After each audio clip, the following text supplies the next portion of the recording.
calendar. So I've submitted my written testimony, also an affidavit to you today, affidavit that I had submitted with Đây là buổi điều trần công khai của tiểu bang Michigan, quý vị nha. Trump campaign previously, so you have a copy of both of those. There was a couple questions that I wanted to answer that I heard earlier, so I'm going to kind of go off script, but I don't think you guys realize that on when you go to vote in person and you're feeding your ballot into a tabulator box. Khi mà quý vị đi bầu, khi mà quý vị bỏ cái phiếu bầu của mình vào trong thùng á, thì có một cái người it goes in. private. If there's an error, it comes right back out at you. You see the screen. Nếu mà cái phiếu bầu đó nó có bị cái gì sai thì cái máy nó sẽ reject, nó sẽ đẩy ra. So then it goes into the locked box. It is never opened until the end of the day after polls close at 8 p.m. And then it is, opened up, processed, put into sealed envelopes, and so forth. So the high-speed tabulators look more like, that were at the TCF Center, look more like a printer. And so they were fed 50 ballots at a time, sometimes in stacks of up to like 200. They were each, individually rubber-banded. Khi mà người ta đếm thì một chồng như vậy là khoảng chừng 50 lá phiếu. And they just came out the back. They were in a bin there, an open bin, so they could grab them all and refeed them. So I don't know. Mà cái đống phiếu này nó nằm ở trong cái thùng mở nắp ra thì basically người ta có thể là thò tay vào lấy cái đống này và có thể scan lại một lần nữa. They were just open and available to basically. You get an error, grab it back, feed it through again. Những cái phiếu này nó nằm ở đó thì nó rất là dễ để mà vô lấy, để mà đưa ra cái máy mà scan lại một lần nữa. Training is concerned. I did 2 classes, each were for about an hour. I was trained as a poll worker, then I was training để mà làm poll worker và làm ballot inspector. Và tôi được huấn luyện trở thành poll challenger. Credentialed as a poll challenger, which I worked at the TCF Center. So I kind of had a little bit of a advantage, I felt like, because tôi cảm thấy là tôi có cái lợi ở đó, tại vì tôi đã có cái cuộc buổi huấn luyện để trở thành người poll worker cũng như là poll challenger, cho nên là tôi biết nhiều hơn. There were, multiple copies of things that were, you were presented with and able to take home. You could reference later, but the training was really non-existent. Thank you. I appreciate your testimony, and I was going to actually ask if you could explain why you feel the training was not helpful. Bà nói rằng bà cảm thấy cái training thì nó không có good lắm. At Wayne County Community College, there was just no substance to it. There was no, other than working through the copies of the information that were given, there was no substance. They didn't tell you anything. They didn't say what to do if there was an error. Who do you contact? You were given like minimal to no information. Who provided this training? The Detroit or Wayne County Department of Elections. Bà nói rằng cái cuộc training, cho dù bà được training nhưng mà cái cuộc training nó không có cho biết là ví dụ như mình thấy cái gì đó sai thì mình phải làm gì, gọi ai, nói chuyện với ai. You don't have to listen to them, you don't have to speak to them, they can't get near you, they cannot talk to you, you don't answer them, and if they continue to nhưng mà có một điều là khi ở đó thì giống như mấy cái người ở trong đó là không có những cái instructor chỉ cho những người làm việc ở poll worker là nếu mà ai hỏi quý vị cái gì, ai nói với quý vị thì đừng nói chuyện với người ta, hoặc là họ chỉ định mình làm cái gì thì cứ gọi police. Austin T. Kreutz. Has anyone seen Austin T. Kreutz? Giống như cái bà này là bà đếm phiếu ở đó, và bà đứng ra để bà tố cáo những cái sự gian lận hoặc là tố cáo những cái sự sai trái mà bà cảm thấy ở Michigan. Or Halls. Đây là ông Senator McBroom. Lori Eba, please come on up. And then on deck, we will have Braden Giocobazi and Andrew Miller. Welcome, Ms. Eba. Thank you so much. I am a resident of Oakland County. I live in Milford. I've been here all my life, not necessarily in Milford. I grew up in Detroit. I was a Republican poll challenger both on Tuesday and Wednesday. On Tuesday, things went pretty well, and I was trained by the GOP party. Tuesday, things went very well. When I was called back in early on Wednesday morning, I came back into the room. I could not believe, number one, how many more people were there, the tension in the room, and where did all these ballots come from? When I'd left on Tuesday, và ngày thứ ba thì bà đi sau khi mà đếm xong thì đi về thì cái ngày thứ ba thì đa số những cái phiếu đa số xong chỉ cần khoảng chừng 200 phiếu nữa là hết rồi, nhưng mà ngày thứ tư bà quanh lại thì nó có quá trời phiếu luôn và có rất là nhiều người đang làm ở đó, thì bà nói rằng những cái phiếu này từ đâu ra vậy? Khi mà quý vị nghe những người mà poll challenger nói rằng là họ cảm thấy là bị threatened và cũng như bị hăm dọa những người mà đang Cộng hòa, thì tôi cũng cảm nhận được như vậy. At least, and there wasn't. I didn't see the ones back at the tabulator areas or the adjudication, so there may have been a few more back there, but I counted less than 5. Tổng cộng thì có ít hơn là 5 người thuộc về đảng Cộng hòa đang ở đó, nhưng mà đúng ra lại là mỗi người phải có cái đều cái số ra, nhưng mà cái đó không phải là cái trong trường hợp này, chỉ có 5 người của đảng Cộng hòa trong cái phòng này thôi. Forcibly by the police for really no good reason. Những người challenger mà những ai mà lên tiếng nói chuyện hoặc là challenge những cái vấn đề này thì cảnh sát họ đưa những cái người này đi ra, nhưng mà khi mà đưa ra như vậy người challenger lên tiếng thì cảnh sát đưa ra, thì những người mà ngồi đếm phiếu đó người ta chia lên oh yeah đá và ra giống vậy đó, thì bạn nói cái điều này rất là sai, tại vì người ta ở đó để người ta làm cái công việc của người ta. Có một cái đợt mà tôi giơ cái tay lên để mà tôi challenge cái phiếu đó. Và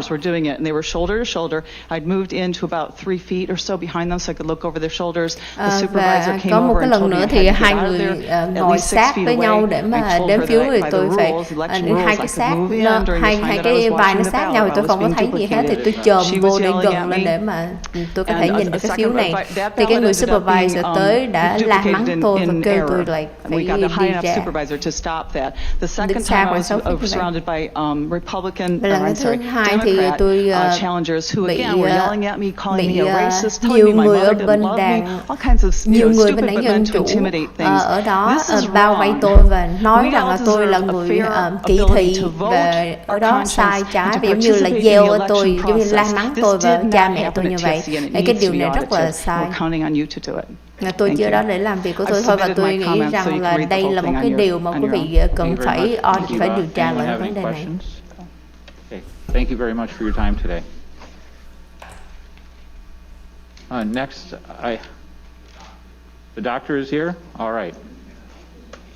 Dr. Michael Dubiel. Then on deck is still Braden Giocobasi, and then Andrew Miller. Dr. Dubiel, I apologize. We took that little break there, and I hadn't read who was on deck, so people might have gotten a little far away. So appreciate your forbearance. Welcome to the Senate Oversight Committee. You have 3 minutes. Okay, I was a poll challenger at TCF Center. Tôi là poll challenger ở TCF. 10 p.m. to 5 a.m. Tôi làm ở đó I từ saw a few things, and I tried to make several 10 giờ đến statements 5 giờ to chiều. several different organizations, and I had nobody really follow up with me. Or when I did get a statement back from my affidavit, it was different from what I had spoke over the phone. Tôi có thấy một cái số điều sai, và tôi đã có nói lên cái điều này khi mà tôi có cái statement affidavit, thì nó nhìn nó khác với những gì mà tôi kể lại với họ. Wearing political statements. Khi tôi ở đó thì tôi thấy cái người mà làm việc ở đó, người ta bận áo, bận nón, có cái khẩu hiệu là Black Lives Matter, giống như nó nghiêng về một bên, thì đối với tôi nghĩ rằng cái điều đó nó không có hợp pháp, nó không có đúng. several ballots that I challenged. Có một số cái phiếu mà tôi đã challenge. Through the process, cái phiếu thứ nhất nó đi qua cái process, khi mà người ta scan trong cái máy thì cái computer nó nổi lên là duplicate đã process rồi, thì tôi đã challenge. Khi tôi mở ra thì cái phiếu đó nó chỉ là phiếu trắng. I asked my table supervisor if our numbers matched and if it sau đó thì tôi hỏi reconciled. supervisor cái số này nó có hợp với lại cái mà người ta xem lại không, thì bạn nói là đúng nó không hợp. That were challenged, the provisional ballots, and they will be tabulated. She told me the tabulator ultimately uncovers errors with ballots. That they would be spoiled by the tabulator. And I thought that was interesting, and I asked her again. Đáng lẽ cái phiếu mà không có sai được, không có được thì nó để qua một bên. Nhưng mà cái bà supervisor bà lấy cái phiếu đó, bà đưa bên cái người mà người ta giải quyết cái phiếu bầu này và người ta xử lý một cái cách riêng, thì tôi thấy cái điều đó hơi lạ. Sorry, Richard, hơi bị lost. 1 minute left. Okay. And to me, that's a big deal. I also saw the ballots being dropped off about 3:30, 4 o'clock in the morning. Một số phiếu nữa đã trở vào lúc 3-4 giờ. And we were all talking about why are these ballots showing up as late as they did. Luật sư thì tôi hỏi là tại sao mà 3-4 giờ lại có một đống phiếu nữa mang đổ vào. When I first arrived, this was interesting as well. I was wearing a mask. Khi mà tôi mới vào trong đó, tôi đeo cái there was a gentleman who was a table supervisor. Again, he had the emblem on his breast. He basically called me a bioterrorist. Basically said I was killing people. We're in the middle of a pandemic. And he was going to kick me out if I continued to itch my face because I was wearing an itchy mask. And I kept on trying to ask him, does everybody have to have this standard of wearing a mask? Because I saw numerous workers not wearing masks properly. Eventually, as he called me an agitator, I pointed to a gentleman. I said, "Does he have to wear his mask?" Tôi chỉ vào một cái người đàn ông khác là cái ông này có phải đeo mask hay không, thì cái người đó không có trả lời, tại vì cái ông đó ông đuổi tôi ra chỉ vì tôi ngứa và tôi mở cái mask. Working for the Wayne County Sheriff's Department. Thank you. I would like to know about the ballot that you said you saw that was blank. Do you know what the disposition Tôi muốn hỏi thêm về cái phiếu became? mà ông nói rằng là nó blank. What do you mean? The disposition of that? What happened to it? It was put sau in đó the thì cái folder chuyện to be gì xảy ra tabulated, với and it lại was ran cái through the phiếu này? tabulator from what my table supervisor Người ta told bỏ me. vào trong cái bàn để mà người ta để qua một bên để mà kiểm phiếu lại cái đó. I see. And then Nhưng mà cái phiếu đó thật ra nó là cái phiếu trống. You challenged specifically? Absolutely, because when they scanned it, the little window popped up on the computer. It said duplicate already processed. Nên khi mà họ scan thì ở trên cái computer nó ghi là duplicate. Provisional ballot folder like they should have. Okay. And I thought that was great. And I was like, awesome, we got a process that's working here. And then when I went up at the end of my shift, because I was told there was going to be reinforcements. So I left at 5 a.m. It was a long day. And I'm from Grand Rapids. She told me that all of the ballots in the provisional folder would be taken out and put into the folder to be tabulated because the tabulator would uncover the error. The tabulator would find out that this was a duplicate ballot. And I asked her that twice because I was under the impression that the tabulator is a counter. Những cái phiếu challenge thì để một bên, hoặc là những cái phiếu mà có điều khoản như có bị vấn đề thì người ta để một bên để mà được lập bản. Nhưng mà thật ra cái phiếu này nó là phiếu không. Senator Santana, please. Thank you, Chairman. You mentioned that some of the people had on shirts that said black. Ông nói rằng là có một số người đứng ở đó và bằng cái áo và có cái khẩu hiệu là Black Lives Matter. Có ai có cái áo mà kêu bầu cho người này, bầu cho người kia không? On the face masks, and it was. I want to make this clear. It was underneath the T-shirt of the table supervisors. It wasn't outward. It was underneath the T-shirt that they were wearing. I understand. Chairman. Thank you. With all due respect, I mean, there's a sign right here that says "Black votes for Trump." So, I mean, I don't believe that. I don't believe that there is a statute that prohibits the wearing of non-political candidate shirts. So it may. So So now, on to Senator Tice, please. Thank you very much. Hình như là có biểu tình bên ngoài hay sao? Nếu mà quý vị nghe những cái tiếng ồn ào thì chắc là bên ngoài. Between 3:34, you said that there were ballots that came in Ông có late. nói Can you rằng tell là me 3-4 giờ thì that you saw that came in? hình như là cái tụi Were Black you Lives outside Matter ở and you bên watched ngoài the nó biểu truck and tình you hay watched them sao? unload, or were you inside and watched them bring in the ballots? What was Tại vì your... quý vị biết đây là cái buổi điều trần thứ 3 cho nên là bắt đầu họ tới họ quậy hay sao, nghe bên ngoài nó rất là ồn. Carts, boxes of ballots. So they were like open boxes where you could see the ballots in, or you saw them? They were no different than the ones that were already there. And then what they did is they put them out, and so there was a center raised stage, and then they had tables off to the side, and they would put the ballots off where they were already picking up the ballots, how they were doing normal business, right? I was under the impression that all of those should have been segregated and Ông kể tiếp về cái vấn đề khoảng 3 đến 4 giờ thì có một cái đống phiếu nữa họ chở vô, thì cái đống phiếu này nó giống y như cái đống phiếu mà họ đang đếm như vậy, và cái nhìn mà khó biết là cái nào là cái đã đếm rồi hay là không đếm. That's how they were describing it. Come up and get work.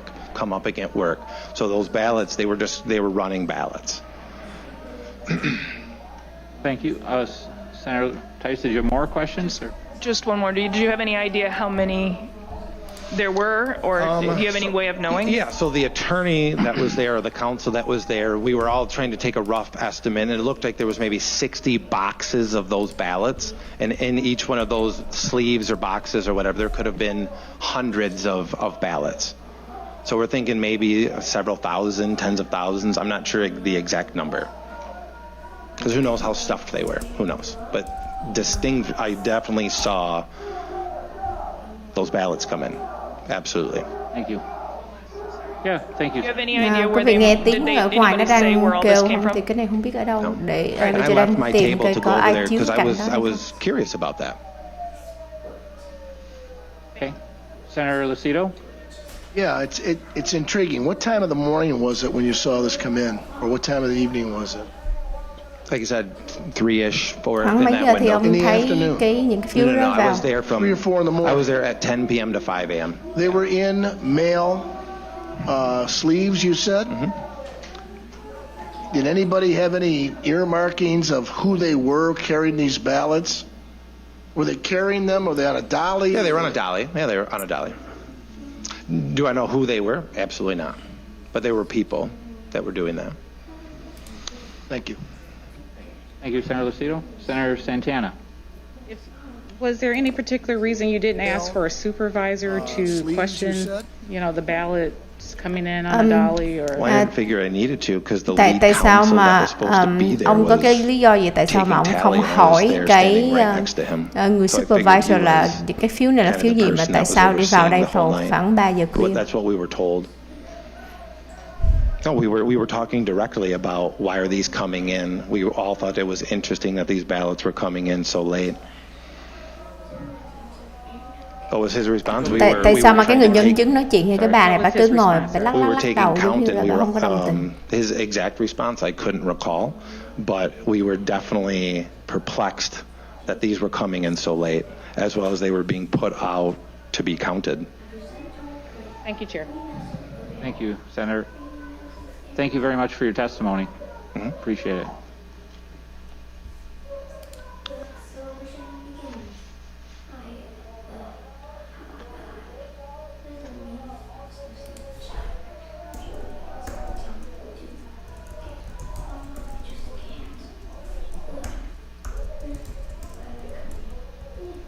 Hôm rồi khi mà quý vị nghe những buổi điều trần thì nó không có tiếng la lối như vậy, nhưng mà bây giờ bên ngoài nghe cái tiếng la lối rất là lớn, cho nên mình cũng I không have biết a bên ngoài. large stack of cards yet to go through and would very much like to provide this opportunity for those who've taken the time to be here.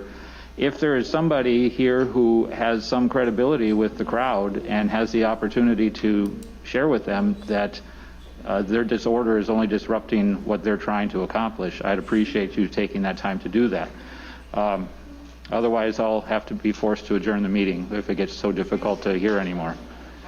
So, Có một số biểu tình thì không biết biểu tình này là của bên Black Lives suggesting that Matter somebody hay sao. suggest to the audience outside that they are disrupting the meeting in here, and it will cease if they can't control themselves. Rồi bây giờ ông giải tán rồi, tại ông nói gì bên ngoài ồn quá cho nên là ông đã giải tán. If the audience inside also needs that same assistance, we can adjourn the meeting for that reason too. I have worked hard to put this together, and I would appreciate the opportunity to continue the work and listen to the folks who've taken the time to be here. At this time, next up we have Braden Giocabazi. After him, I have Andrew Miller, followed by Robert Cushman. Welcome to the Senate. Oh man. Actually cái nhóm ở bên ngoài hiện bây giờ là cái nhóm ủng hộ tổng thống Trump mới ghê chứ. Mà ủng hộ nhưng mà vô tình lại là quá hăng. Cho nên là bên trong ồn quá thì ông nói nếu như mà bên ngoài không có im á, thì ông sẽ ngưng cái cuộc điều trần này. Tại vì ở ngoài ngay từ đầu thì họ hô hào để người ta ủng hộ cho tổng thống Donald Trump, nhưng họ ồn quá. Cái này là người ta chiếu lại thôi buổi sáng này.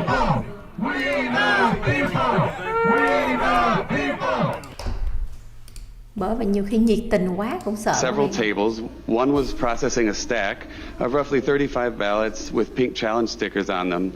Many other tables also had similar stacks on them as well. None of the ballots appeared to be in the poll database, so the poll workers were simply entering 1/1/1900 as the birth dates and entering the addresses and names that no one seemed to be verifying and which I could not see to verify.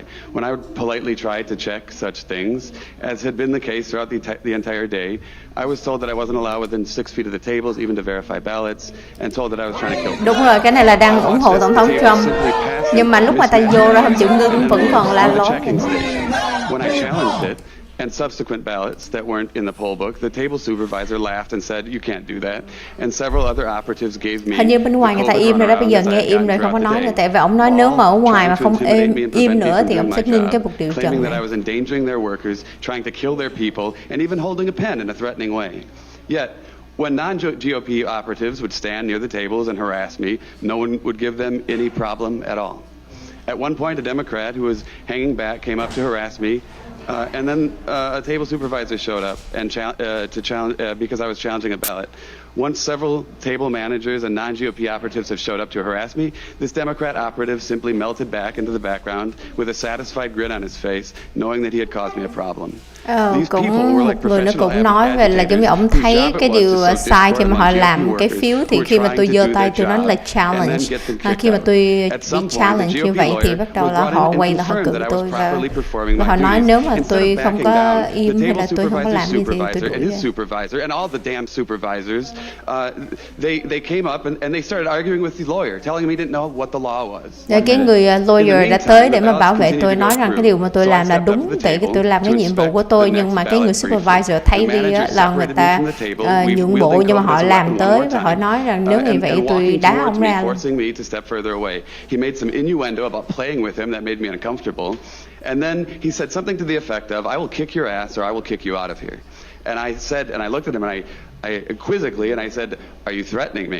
Và ông nói cái kiểu nói chuyện như ông đang hù dọa tôi, nó một là tôi đá mày, là I kick your ass, tôi đá cái đít mày, hoặc là đá mày đi ra ngoài. Thì ông này nói rằng là ý ông hù dọa tôi hả? Thì lúc đó là người ta đã kêu cảnh sát tới và cảnh sát đưa tôi đi ra ngoài. Realizing I had no recourse or rights, I grabbed my coat and I peacefully was escorted. I'd like to say one final thing. Please wrap it up. Okay. I saw several dozen military ballots throughout the day. I only saw 3 that were for President Trump. And I was also at your hearing the other day when the clerks were testifying. And one thing that stood out to me as a glaringly obvious thing, as an engineer, I'm a technical person. I love math. I have a fair bit of programming under my belt. Those people were not IT specialists. They know nothing. I assume they appeared to know nothing about programming, and yet they said multiple times throughout that hearing that it was the most secure election in history. And I would like to say that it seems like they have no credentials to be able to say that. Thank you. Anyone have any questions? Senator McDonald. Yeah, it's kind of a question for the group. I've been hearing a lot of troubling stories about harassment so sick. I don't even want to say them. You're saying people call you a tôi có nghe murderer, một they're số going to kick nói your ass, về all these things. harassment là It sounds like there's a lot of uy hiếp experience in this rồi room. nói là Watching. đá Have đít any rồi of you tao ever giết experienced mày. anything to that level? Thì tôi không Ever muốn nhắc before? Any lời other đến ở đây election nhưng process? mà So Never. Is this có ai trong đây seems lại có unprecedented, bị the type cảm of thấy stories that là you're sharing, so. nặng nề đến như vậy không? this was my first election. I didn't come there to agitate. I think I'm a likable guy. I came in there on Wednesday because I was told they were understaffed, so I thought this would be a good chance to just see how the process works. If I would have thought that it was going to be that much of a madhouse against the GOP people and it was so biased, I would have been there every day. I was not there with an agenda. I was there to just do my job, and they didn't like that simply because I had a GOP lanyard on, even though I'm an unaffiliated voter. Nếu mà tôi biết trước là những cái người này mà họ kỳ thị giống như là họ bias, họ thiên vị, giống như họ nghiêng về một bên khi mà họ biết rằng tôi là bên đảng Cộng hòa, tại vì tôi mặc cái áo GOP là đảng Cộng hòa như vậy, thì tôi sẽ đăng ký và tôi tới đó mỗi ngày như vậy luôn, tại vì tôi đến đó chỉ để làm cái công việc của tôi thôi. Mà thêm một người nhân chứng nữa nói là người nào mà đi đến đó mà thuộc về đảng Cộng hòa là bị ăn hiếp, bị chèn ép như vậy. Followed by Andrew Sito. Welcome, Mr. Miller. You have 3 minutes. Probably the most egregious one was on Tuesday evening after most of the tables had shut down. One table was still working at duplicating ballots. Sau cái ngày thứ ba thì khi mà tôi đi về thì đóng cửa đó, thì sắp hết rồi, chỉ có một tí xíu nữa thôi. Sat back and supposedly read the information, but from 6 feet away I could not hear anything that he said. The other worker was filling in the ballot. Có cái thùng phiếu thì có một người đáng lẽ là bỏ phiếu vào thùng và viết cái gì, nhưng mà ngồi sau á tôi không thấy. I had duplicated a ballot earlier that day. It was quite open. Và ngày hôm đó tôi có một cái phiếu duplicate. Và ngày hôm đó tôi có kêu người supervisor đến. We went to this one and với cái phiếu đó thì mọi they thứ were duplicating it, and I told the table manager that I needed to see those results, and he said I couldn't. And I said why not? Cái phiếu đó duplicate thì tôi hỏi cái người supervisor là tôi muốn coi cái phiếu mà được điền lại duplicate lặp lại thì tôi muốn coi là nó có đúng hay không, thì nó là không. Tại sao được coi? Thì tôi hỏi là tại sao tôi không được coi, cái công việc của tôi ở đây là để coi lại cái điều đó mà tại sao không được, thì ông nói rằng no, ở đây không chọn. I asked to challenge the ballots and he said he would not be doing that. Rồi có hai cái đợt nữa tôi nói là tôi challenge cái phiếu, thì cái người mà đếm phiếu và bỏ phiếu thì người ta nói rằng là giống như họ không có để cho tôi challenge như vậy, giống như họ cứ làm tiếp luôn. That says update was overdue. It was flashing on every single computer I looked at. I looked at least 20 of them. Mỗi cái computer mà tôi nhìn về hầu như là 20 phiếu tôi nhìn đó, thì mấy cái máy này nó có flash lên, nó nói là bị overdue update, là cần phải update. Phải 12 giờ trưa, 1 giờ trưa là tôi cũng đã thấy như vậy. On Wednesday, I walked up to a table and one of the computer operators was logging in, and she logged in as an admin. So she had full authority to do anything she wanted into that system. Did everybody in that facility use the admin in order to log into the computers?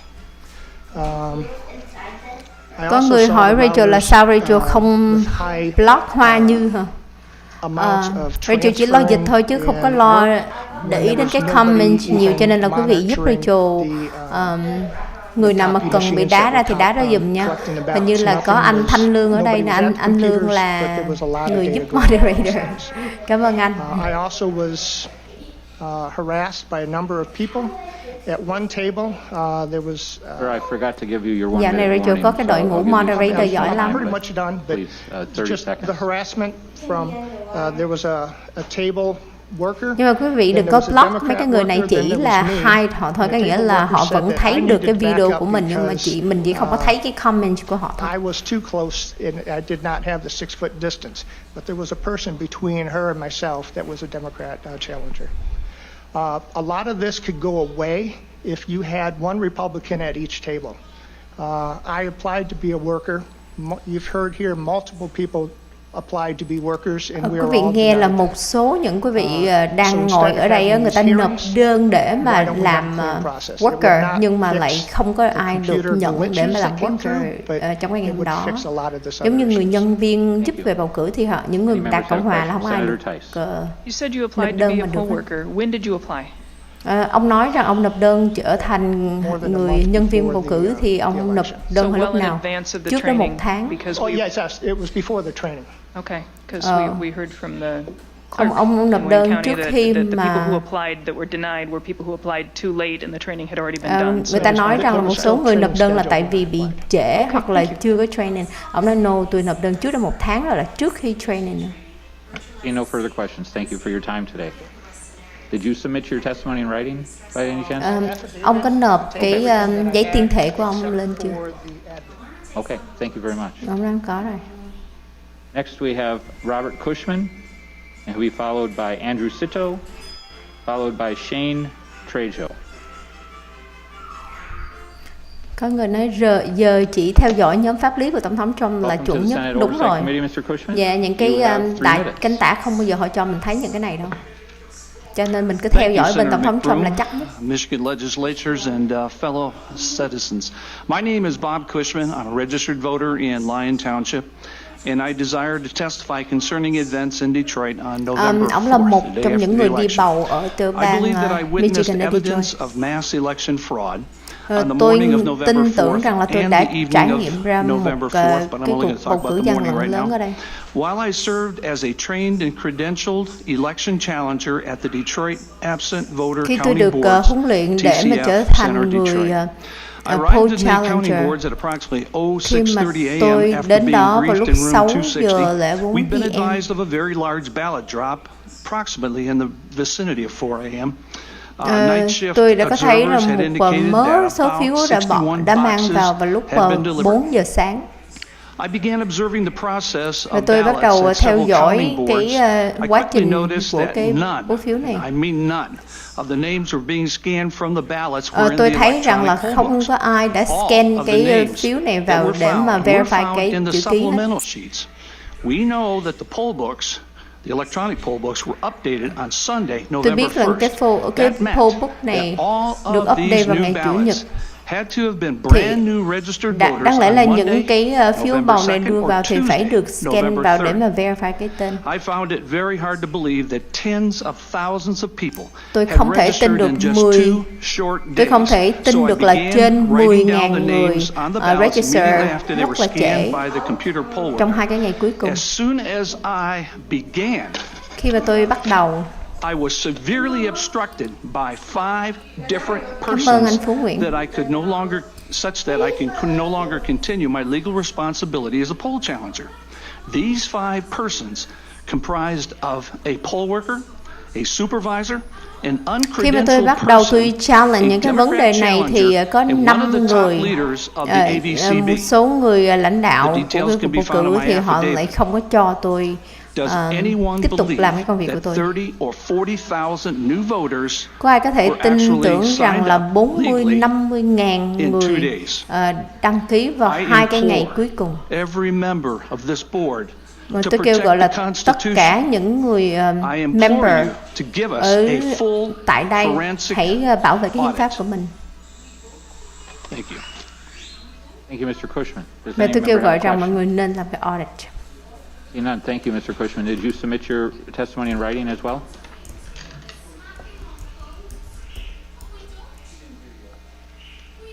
Mr. Cushman, can you give us the testimony, a copy in writing as well? Thank you very much. Next, I have card for Andrew Sito, followed by Shane Trejo, and then Linda Brandis. Andrew Sito? Thank you, Mr. Chairman. Welcome to the Senate Oversight Committee. You have 3 minutes. So my job was to be stationed at the TCF Center. I was in the middle of the room near Công the việc của tôi duplicate là ballots. ở đó There's a để table full of xem cái duplicate ballots. duplicate ballot. Throughout the whole night, I witnessed theft Ở of trong cái duplicate đêm ballots. đó thì My job was tôi to follow them đã back thấy to rất là their nhiều tables những of cái the phiếu county mà boards, and where they would just take bị duplicate như stashes vậy. of ballots, 4 or 5 ballots, take them to the table. I would stand there for 4 or 5 minutes. They wouldn't make any duplicates, never followed any duplicate procedures. They stashed them under their boxes, never put them in the bins. But couldn't do much about it, just write incident reports about it, which are documented. Có rất là nhiều những cái phiếu duplicate nhưng mà tôi theo dõi thì họ không có làm đúng theo cái thủ tục để mà giải quyết cái đống phiếu đó. Saying, hey, we're going to have some ballots coming in. So these boxes of ballots were brought in by Mr. Baxter and his team at 4:30 a.m. from the rear of the room, the 4:30 TCF thì Center. có một đống số phiếu đã được mang vào bởi ông Baxter và mang vào cửa sau và mang nhiều thùng như vậy, mang vào phòng vào lúc nửa khuya, 4 giờ 30, 5 giờ sáng. Tôi đoán là khoảng chừng 85 cái phiếu như vậy họ để ngay giữa cái phòng. Và mỗi cái phòng là khoảng là 60 phiếu. And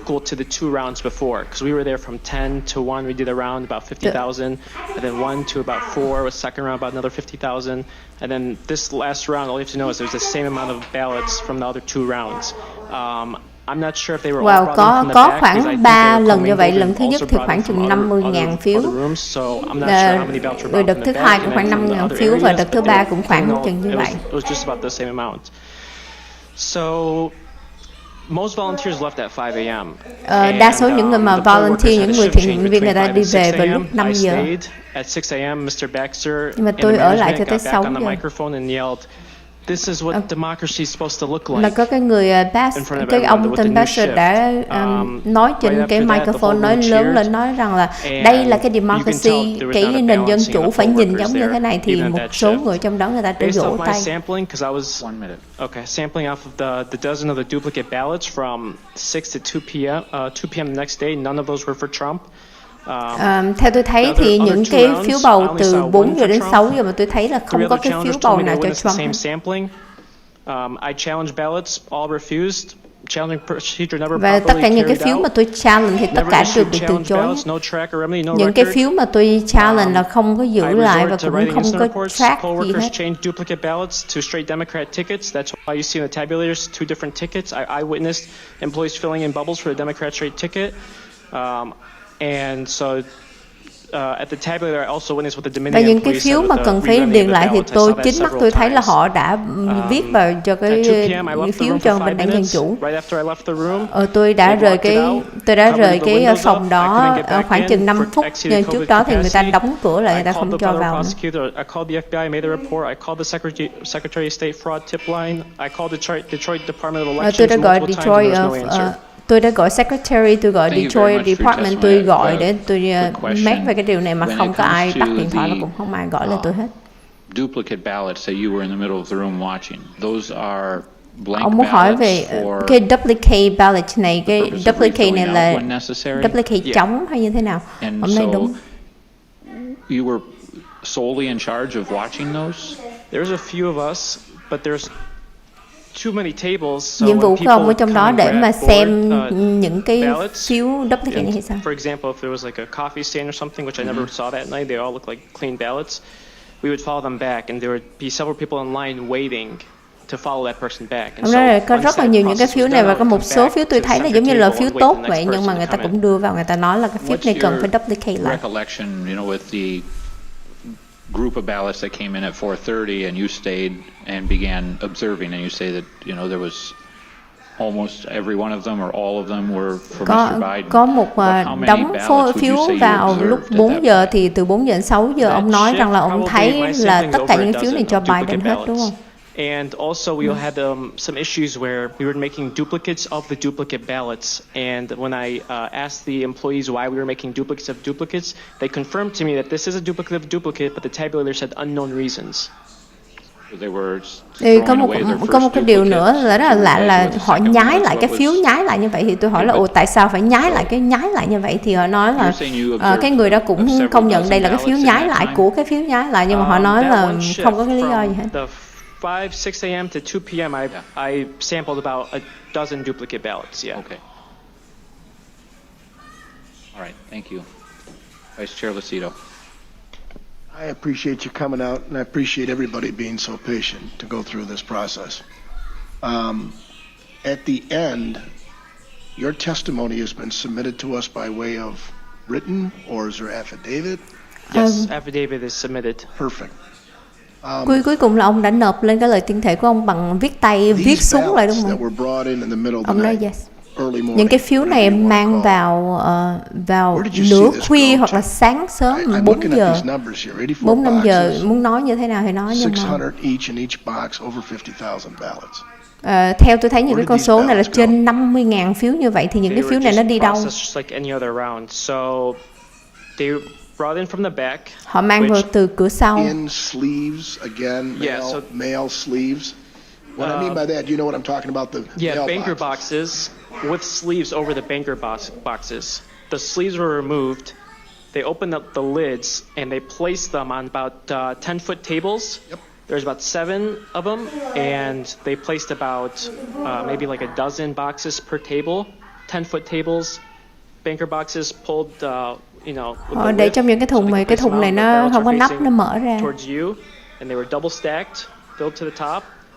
Each bundle is about 50 ballots. So maybe like 150, 300 stacked on top each box. Did they, after they put them on these 10-foot tables, sau khi họ để những cái phiếu này lên trên cái bàn như vậy thì như thế nào? Thì những người nhân viên họ lấy những cái phiếu này và họ bỏ vào máy. Nhưng mà cái lúc đó thì ông Baxter ông nói là đây là cái cách mà dân chủ nó phải là như vậy. Cái lúc đó thì những người mà challenge hay những người worker của Republican đã đi về rồi. The 10 p.m. to 1 a.m. round and the 1 a.m. round nó to 4 giống a.m. bằng cái số lượng từ 9 giờ sáng đến 10 giờ sáng, cũng như 1 giờ đến 2 giờ chiều. You stayed until in the morning hours. I stayed in until I was kicked out. Tôi ở đó cho tới khi mà tôi bị đá ra ngoài. Người ta nói tôi là, người ta nói rằng ông có thể đi ra ngoài để mà ăn cái gì lẹ, thì tôi vừa đi ra là đóng cửa lại luôn, nó không cho tôi vô lại. Rồi tôi ở đâu nguyên một cái cuộc luôn, thì tới cuối cùng họ nói là tôi có thể đi ra ngoài để nghỉ ngơi một tí xíu. Má chơi đểu thiệt, kêu người ta đi ra ngoài, ta đi ra ngoài rồi không cho vào, lóc cửa luôn. I did not ask, however, the person right next to me grabbed me by the, pulled me to the side and said, I see a truck at the loading dock coming in the back of the TCF center. And by the time I looked, Mr. Baxter and his management team were personally holding in boxes and carrying them in to the tables. Có người nói tôi là thấy cái xe truck chở thùng những phiếu bầu vào, thì khi mà tôi nhìn lại là tôi đã thấy là cái team của cái ông Baxter, ông đã rinh những cái thùng đó vào. Thank you. No further questions. Thank you very much for your testimonies. No problem. Next, I have Shane Trejo, followed by Linda Brandis, followed by Bill Carzon.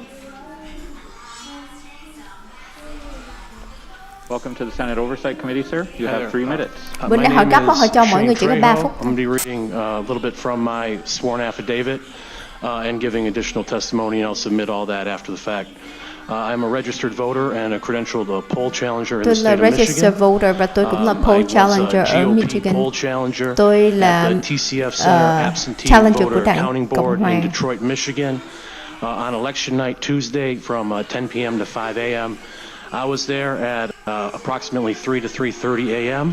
Tôi ở đó khoảng 3 giờ rưỡi sáng và tôi có thấy rằng có một đống lớn những cái phiếu này người ta đã đổ vào. Detroit clerk's office there was their emblem on the white van that showed up with the ballots. Có cái chiếc xe van màu Winfrey's trắng. name was on there and a number presumably for Janice Winfrey's office. I estimated that it was over 50 boxes that I counted. Tôi đoán là khoảng chừng 50.000 phiếu. I mean 5.000 cái thùng như vậy. There was no chain of custody. mỗi thùng khoảng chừng 200 phiếu. There was no transparency. Theo tôi thấy là không có cái rõ ràng ở trong đó là những cái phiếu này từ ở đâu đến và đến để mà xử lý như thế nào. So 7.5 hours is a long time for these ballots to be kind of in limbo, not with anyone. 7 giờ rưỡi thì nó rất là dài để mà có những cái phiếu bầu này đi vào giữa cái giờ đóng cửa như vậy.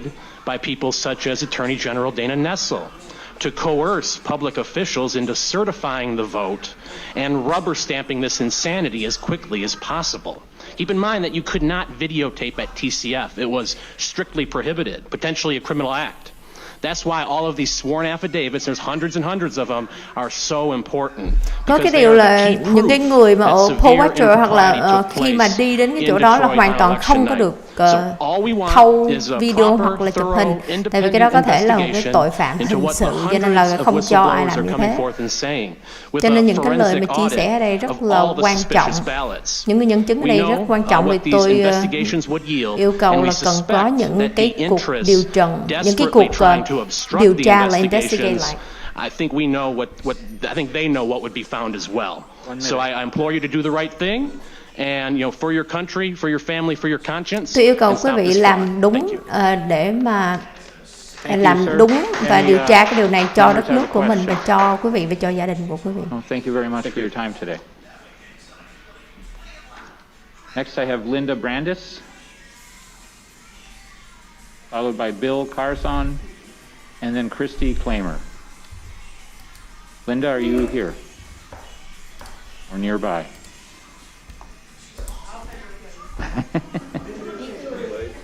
Well, many of you have waited a long time, I know. We'll keep on going through the pile here. Linda Brandis?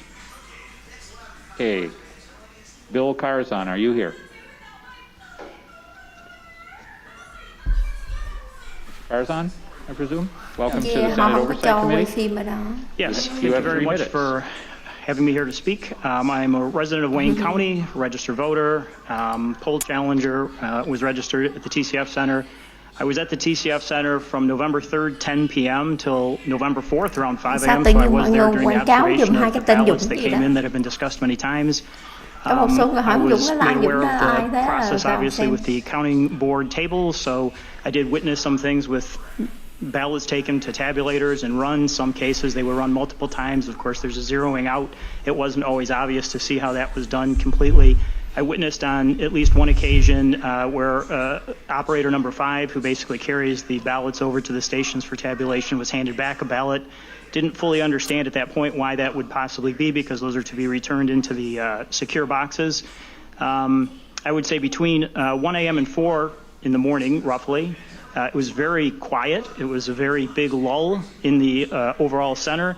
Many people can attest to folks with heads on tables. This was on not only the polling stations or the absentee ballot stations, but also at the tabulator table areas.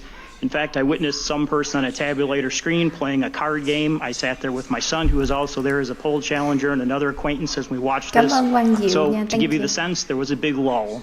Around 4 o'clock, 3:30, I think I've heard 4 o'clock, is by my estimation. There was a delivery, I would estimate, because the table in the center next to the main stage is where the ballots were brought to. Somewhere at least 60 boxes were brought in. They did have a wrap around them, which was very what I expected to be standard. When that work was basically prepared for people to come up and get it, the person called up and said, "Come and get your extra work." They were called up by precincts, and then those groups would come in small sections and take these back, and then run them to their table. So just to give you a feel for that environment and what was taking place. I was also taking the opportunity, because of the canvassing that was taking place. I was at the canvassing board meeting that Monica Palmer spoke about earlier. And I will just tell you, it was extremely hostile. It was very personal. It was very aggressive with regards to the threats that were made to her personally, her family. 1 minute left. Yep. And I would just say that really didn't have any place, and nobody shut that down. It was high intimidation. And Mr. Kinloch, or his other representative on the Democratic side, made no comments to calm this down. So when the vote was taken to not certify, of course, there was a side discussion that actually had some other further developments that everybody's aware of. You know, I would just say Có ai nobody block talked cái ông about mình the lại fact giùm that nói they chuyện mất had somebody dạy. out of Hoàng Nguyễn precinct, nói chuyện mất dạy, block out of lại. precinct locations. When the meeting began, a pile of Vô nhà affidavits người were ta set coi on the mà table. đờ mờ. Mr. Kinlack Về said nhà they were đờ mờ received by má ông himself đi in mất that day. dạy. They really weren't used, reviewed, or Chọc anything, just tôi. submitted to minutes. So really no benefit in Nguyễn providing Dịch, get that. out. The meeting was delayed by 2 hours to start, a very strange delay. As Monica said, there was no executive summary. The numbers were rattled off regarding out of balance. I would just say it was a very hostile environment, and the main takeaway from my side is, I think you guys know, an Sorry out nha, of skip không balance có dịch ông này precinct nha. can't be recounted. That doesn't make any sense. If it's out of balance, it should be. Thank you for your Đừng có testimony. block Any nó, questions? chỉ hai nó thôi cho nó Senator thấy McDonald. được video nhưng mà không có thấy comment. Thank you, sir. Sir, were you given any guidelines at all on how to do the work properly? Was there a chain of command of any type that you saw? Yeah, there were. I'm sorry. Go ahead. No, that was I the thought you were question. talking about information we received. Yeah, was there a chain of command? Were you given any guidelines whatsoever on how to do the work effectively? There was information that was provided. Some people could watch video sessions that were provided with some information. There was some written material that was provided. So to some extent, and I heard about the on-site location activity, that was not extended as an opportunity to us, but we did get information and training and material that could be looked at to understand the process, yes. So there was a semblance of organization? With Was it regards sounds to completely disorganized. Was there even a semblance of organization at all within the I thought you were referring to my or our information to be a poll challenge. Yeah, your witnessing of the poll challenge, was there any organization, even a semblance of organization? So I personally was on table number 18 mainly, Okay. and then I walked around. That table did a fairly, Qua người sau dịch nha, ông này ông nói nãy giờ bị times chi trí where, rồi cho nên you know, không biết poll chuyện gì đang worker, xảy ra the cho nên person là operator 1 to operator 2 may not have có gì xem confirmed lại thì sẽ a hiểu number thêm chứ and còn name hiện bây on the giờ ballot, thì scan and đang bị hand chi off trí cho nên kind không of dịch được ông này. process. I Nhưng did chờ người witness nhân that chứng at sau other dịch tiếp. tables also being missed. You know, when there was a 3-hour lull with people literally with their heads on the table, there was a lot of downtime there. And this wasn't just at the tables. This was right down the tabulator station too.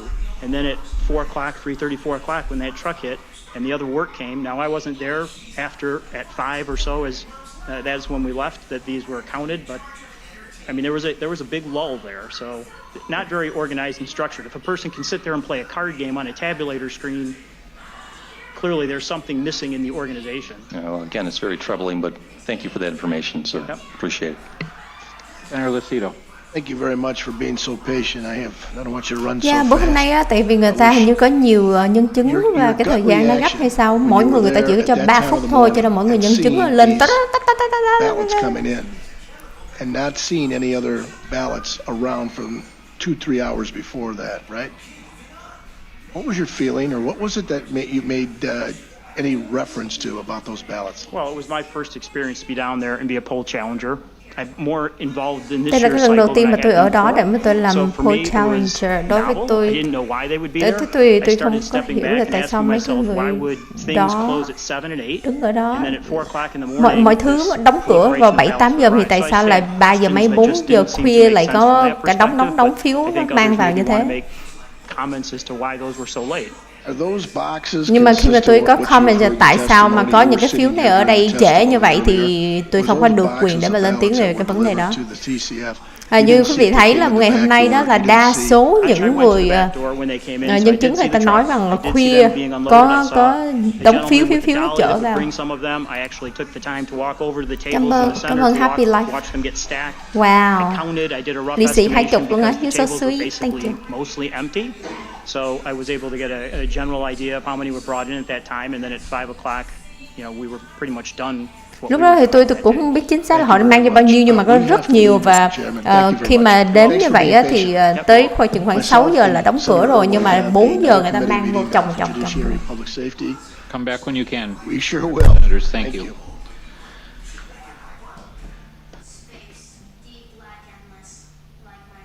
Was that just Bill Carzon that we had? Or I'm sorry, thank you.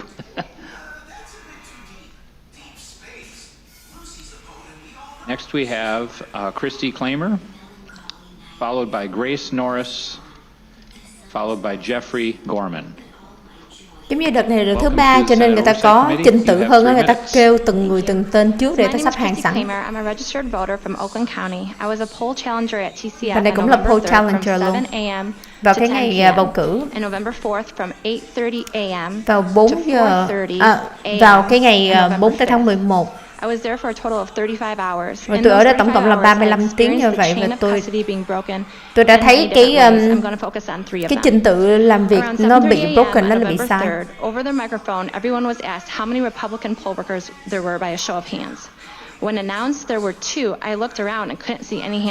Khi mà người ta hỏi là có bao nhiêu người thuộc về đảng Cộng hòa ở đó thì người ta nói là có 2, mà khi tôi nhìn vòng vòng thì không có ai hết.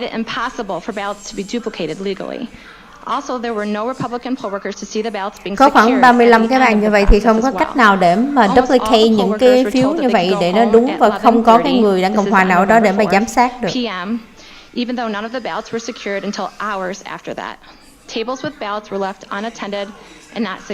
Những cái table có những cái phiếu bầu này để đó không có ai để ý đến và không có ai nhìn để mà quản lý.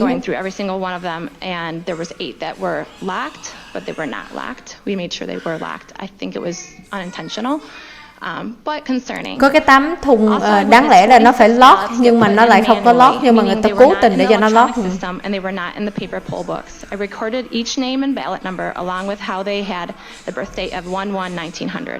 I witnessed Rồi tôi đã thấy có một số cái phiếu tất cả đều có cái birthday là 1/11/11. Tôi không có thể challenge những cái phiếu được. Tôi constantly có những cái người thuộc về đảng Dân Chủ họ gọi là ăn hiếp và đàn áp. Rồi các vị nghe không? Bà chạy, tại chỉ có 3 phút thôi cho nên không thể nào dịch được. As you've heard today, there is much credible evidence that the chain of custody was broken time and time again, which created an election with no integrity. Michigan citizens are needing to trust our election system and our state. We are asking for a fair and honest election to be certified. Thank you for listening. Bạn nói rằng những người sống ở Michigan cần cái sự rõ ràng và sự minh bạch về bầu cử này, thì tôi yêu cầu quý vị hãy làm rõ những cái điều này và điều tra những cái vấn đề này. Next we have Grace Norris, followed by Jeffrey Gorman, followed by Jennifer Seidel. At the top of the hour, the chairman will take a 5-minute break for everybody, and I'll read off who's on the deck after that this time so we can be sure to expedite coming back to order. Welcome to the Senate Oversight Committee, Ms. Norris. You have 3 minutes. Thank you. Good afternoon, everyone. I'm a challenger at TCF Center from November 4th to November 5th, and I'm a registered voter in Ingham County.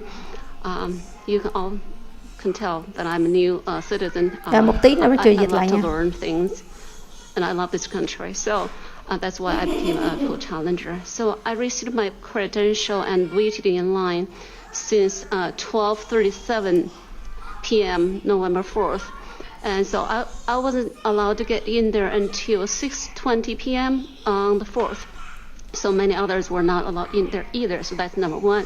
Number two, I walked to table 14 introduced myself as a poll challenger, and I wanted to ask, were there any Democrats or Republicans or non-partisan independents? And the table manager told me, you can ask them, and nobody said anything. And they said, send away. So I felt, okay, well, that's kind of a little bit hostile. So number three, so when I walked around at 8:40 p.m. on the 4th, I saw a name appeared on 2 monitors. And I paid attention because that was a military ballot, and I saw later, and that's why I remembered this, this name. And then the fourth thing was the printing of the remarks and the voter list at the end of counting took as long as 4 hours.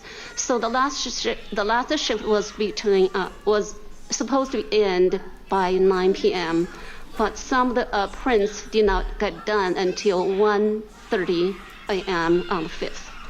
And so one table had a gentleman tried to print a dozen times and failed. So he got so frustrated and he put his backpack on and just left without signing anything. So that's the fifth scenario I saw was. 1 minute. Okay, thank you. So at about midnight, people called in and told them if they couldn't say they could leave. So sometime later, there were only like 2/3 of the people left. So the other thing I counted as, how many workers at each table left at that time. So I have the details, but I don't mention it here. So seventh, so one of the male Democrat poll challengers kept talking about, Joe Biden and Donald Trump. We were not supposed to talk politics.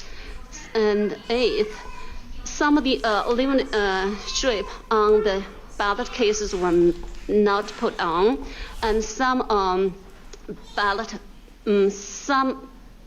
postal mailbox were left open there, and that was concerning. So then I tried to, the last thing was, I was writing down the SEO number. Trời, họ có cái nút bấm giờ luôn mới ghê chứ. Democrats stood, blocked my view, and a supervisor came over, grabbed my credential, and took photo and just left. So that's how I was treated. I hope that we had that process, so people can trust the system. And I came here for freedom and for liberty. But this was so disappointing, and I hope that our legislators would do something, make better policy to fix up the loopholes. Thank you very much. Bà này nói cũng rất là hay. Bà nói rằng bà ở đó vào ngày 4 tây và 5 tây tháng 11 và bà ở đó khoảng 12 giờ 37 trưa là bà đã đến đó, nhưng mà bà bị đứng ở ngoài, bà không có được vào cho tới là 6 giờ 20 vào ngày 4 tây. Và khi mà bà được đi vào đó thì có một cái người ta hỏi là giờ này thì có ai thuộc về đảng Cộng hòa, đảng Dân chủ không? Thì sau đó thì bà nghe nói rằng có 2 người thuộc đảng Cộng hòa, thì khi mà bà nhìn lại thì không có ai mà đảng Cộng hòa hết.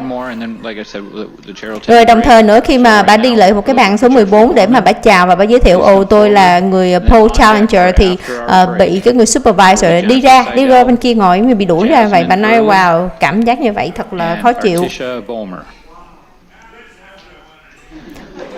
Rồi bà nói là bà có thấy một cái tên đã nộp lên trên, đã nổi lên trên 2 cái computer như vậy. I'm live in Wayne County, in Garden City, born and raised in Michigan, spent most of my life away from here, left when I was 17, came back 9 years ago.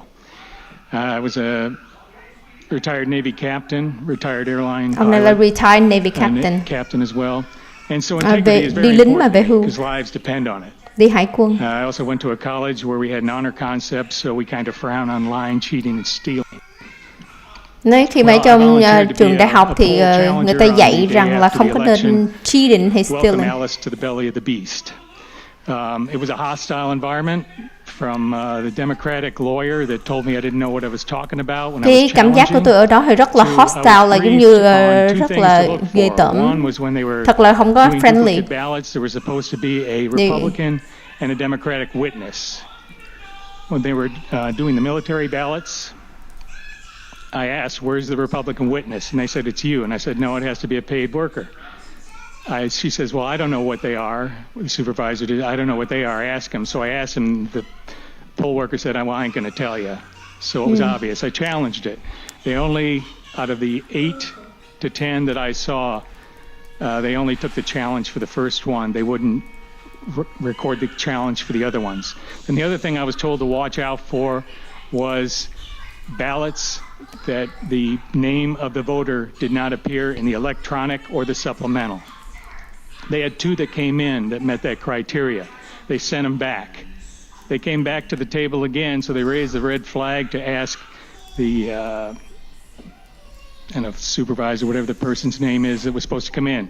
She told them, "Oh, well, we checked these are on the list, so I'm going to show you how to get them and enter them to the computer so that they appear, and then we can tabulate this." And they used the fictitious 1900 birth date in it.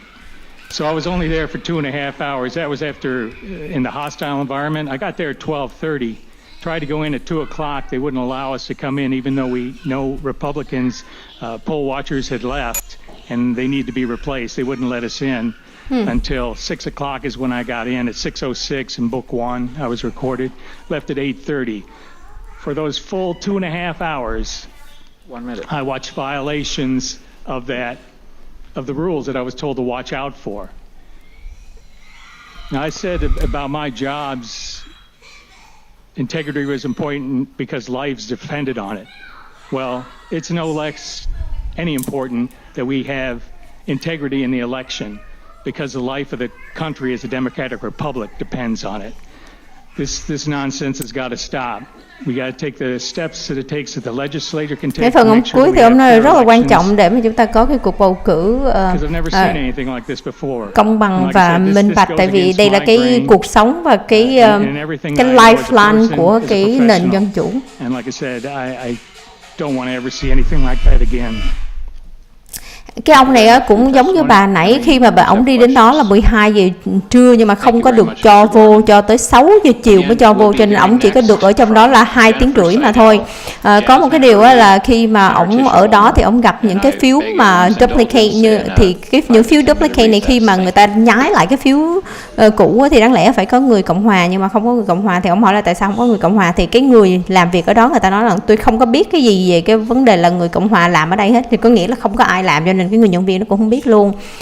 Rồi ông nói là có khoảng 8 đến 10 cái phiếu mà ông challenge thì người ta chỉ có lắng nghe và người ta chỉ có nhận một cái phiếu để mà challenge thôi, còn những cái phiếu kia là giống như không có khe tới và cũng chẳng viết xuống luôn nữa.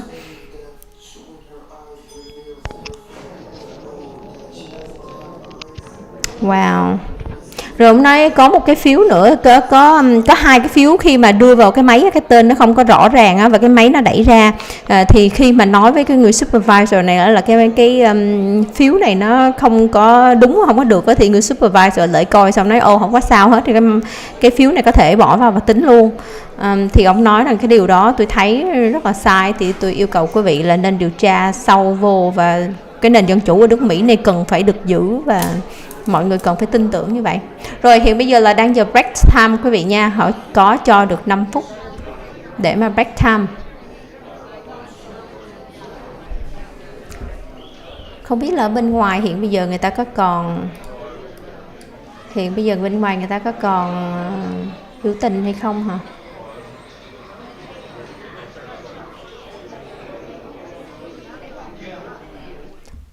Rồi ok, bây giờ Rachel sẽ ra rồi một tí sẽ vô lại quý vị nha. Bye.